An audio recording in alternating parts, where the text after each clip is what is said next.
Welcome to Ignite C. My name is Elsie Fode, and I'm here today with my guest, and she's going to introduce herself. Hi, my name is Marian Khalil Chroma. I'm 17 years old in grade 12, and I'm currently attending Terry Fox Secondary School. Thank you very much, Marian, for introducing yourself. It's my pleasure having you today as a guest.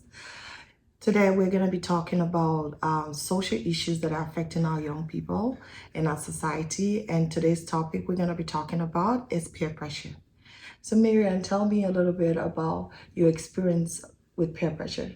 So I feel like as I've gotten older, my experience with peer pressure has gotten a little bit better. Like my mindset is like more towards like, oh, I don't want to do that type of stuff. But as like I was younger or like when I first started high school, like all my friends going to parties and like drinking and stuff like that, it made me feel like I wanted to do that type of stuff, but it was like really hard. But then I realized that like I don't want to be doing that stuff. So that peer pressure was like, it was like kind of hard because I was like, oh yeah, my friends are doing all this and like I want to do it. But then I know that I can't do it because like as a Christian, like we should be following God's footsteps and we shouldn't be doing stuff like that. So I tried my hardest, but it was really hard knowing that there's all these people doing all that stuff out there and I can't do that. And yeah. Well, thank you so much for giving that great example. I know it's a really challenging thing to do when you have your friends who you hang out with in school or within your community. They want to do certain things and you're not able to do it. Tell me how you dealt with that. Well, sometimes I would think about like the consequences that like smoking or drinking or going to these parties would be, like my future, like thinking about what would be on my record. Like, let's say, for example, I got drunk and I did something, but I don't remember it, and now it's on video. So universities are going to be like, oh, well, she's think that I'm that type of person to be doing that. I'm not serious. So that could just like just ruin my whole career and my whole future. So I always thought of that in my mind and I'm like, okay, I won't do this because I know that I need to prepare for my future and make sure that it's good and bright. Wow. Thank you so much, Marian, again for saying that because not many kids or many youths out there will think that way. And I'm glad like you are here today to be able to share that how you're able to prevent yourself from going through all this process of like pressure, so much pressure out there within the school community and within yourself as a whole. Another question I wanted to ask you, like, how do you think like peer pressure has been impacting diverse youths in general as a whole? I feel like because the standard of being like white and like how white people have more, like they have more opportunities out here, so it's harder for black people. Like I know as like a little girl I always wanted to be like white because white people like all the guys like them, and like they get to do all this kind of stuff, and it's like hard as a black person because it's so much like I don't know why they put so much more pressure on us as like black people than on white people, especially like black women. They expect us to be stronger, and like people like just expect us to do more things, and like the stereotypes, people are like, oh yeah, you should be doing this kind of stuff because you're black, you're ghetto or whatever, stuff like that. So it's really hard as a black person, especially with peer pressure, because it's like, oh, people think I'm gonna be doing this anyway, so I might as well. People are gonna put this on me, like just assume that I'm doing that. Like even let's say for example, I don't smoke or drink and stuff, but then if I go to an interview for a job, they're gonna be like asking me questions like that or saying assuming that I do stuff like that just because of my skin color and how I look. So it's Oh, I don't even know what to say when it comes to this because you just hit the nail on the head.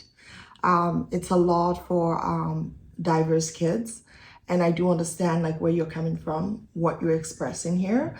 It's very challenging because even the friends that you hang out with, it's like, okay, well, if I hang out with this type of friend, people are gonna class us the same. Just because this friend is doing this doesn't mean I'm the same. right? So I totally understand that, and thank you so much for giving that great example. Another question that I want to ask you is like support. Like, what kind of support when you were experiencing all these pressure that you have? What kind of support that helps you to prevent yourself from doing this? Okay, so it was mainly the people that I was around, like my mom and my aunt, like they never did any of that kind of stuff. And like just my family in general, they're all like really good role models. Like they don't like smoke or stuff or drink. So it's like it's easy for me to see that growing up. I feel like for kids who like see stuff like that growing up, obviously they're gonna think, well, that's okay and stuff.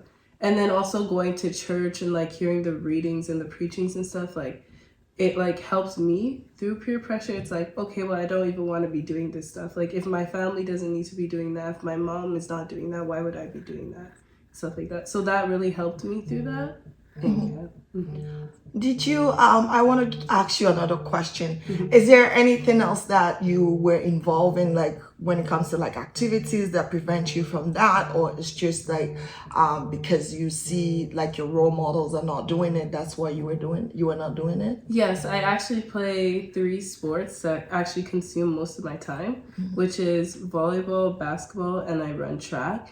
So like I wouldn't even have enough time to go to parties or like do any of these stuff that my friends are doing because I had to go to practice or I had games and stuff like that. So yeah. Wow, that's good. So basically those things just kind of taking your time and everything. That's great. Thank you so much. Now the final question I have for you is like, what message do you have for parents out there who are raising teenagers like yourself? And what advice do you have for them? Okay, I would say like be more of a role model to your child because you might think that your child isn't looking at you, but they're looking at you like more than like more like they're looking up to you and they're doing the things that you're doing. So if you would like your child to like turn out good or like let's say for example ignore peer pressure, I would say like teach them like have a strong foundation and let them know what is right and what is wrong and just like make sure that you're showing them that like role model like kind of activity, I guess, and just make sure you're being a good parent, you know. Yeah. Oh, wow. Well, I guess we've all heard from one of our teenagers here who have just spoke about everything basically.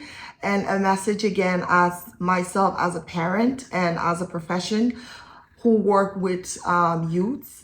I guess we are role models for our children. We are the foundation for our children. Our children are watching. They're seeing things that we do. So we have to, if you want your child to be a successful person, you have to lay the foundation for the child to be successful. You can't be doing things that is not appropriate for the child and then you expect the child to do better. Right? Yeah. So as parents, we have a whole responsibility to play, and not only parents, even as teenagers, you guys have a role model. You have a role to play as well, because sometimes it can be very tough for us as parents to support our children, but we have to make sure we listen to what our children are saying to us. There's so many signs that they show to us as parents, which if we listen, then we're able to support you guys. I won't say much. You've already said everything today, Marian. Thank you very much for coming in, and I do appreciate. And I hope that whoever is watching this video will learn from it and will gain some experience from this. Thank you very much for watching, and do not forget to follow us on Instagram, Facebook, YouTube as well. And thanks so much again for watching. See you next time. Have a good one. Bye.